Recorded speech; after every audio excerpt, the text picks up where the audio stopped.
واحد من أعظم المناظر الطبيعية ماشي غير في كندا وإنما في العالم، شلالات نياجرا. الشلالات اللي العمر ديالها أكثر من 12 ألف عام، وهادشي اللي خلاني نجي نشوفها. تلقيت الكار حاطني في منظر ديال الويندوز، شديت بيوس آخر فابور حطني حدا الشلالة وبالضبط حدا حفرة اللي كتخلع. الماء هنا كيجري بأكثر من 100 كيلومتر في الساعة، يعني إلا زلقتي لتحت غادي تسمع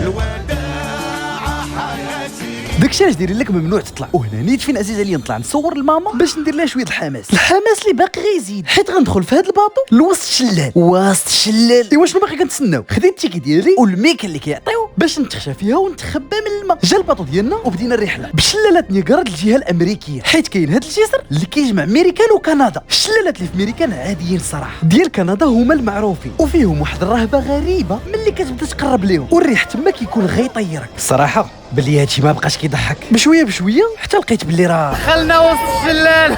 الريح كيجاد حتى ما بقيت كنشوف والو قدامي. الماء كيجي عندك من كل مكان، حوايجي يسردوا ولكن كنموت بالضحك. وقفنا تما شويه ورجعنا. داكشي راه ما يمكنش، سبحان الله عشت حتى شفت هادشي. شلالات نياجرا في كندا اعظم مناظر الطبيعه، باقي بزاف ما يتشاف في هذا العالم. داكشي علاش ما تنساوش ابوناو. تهلاو.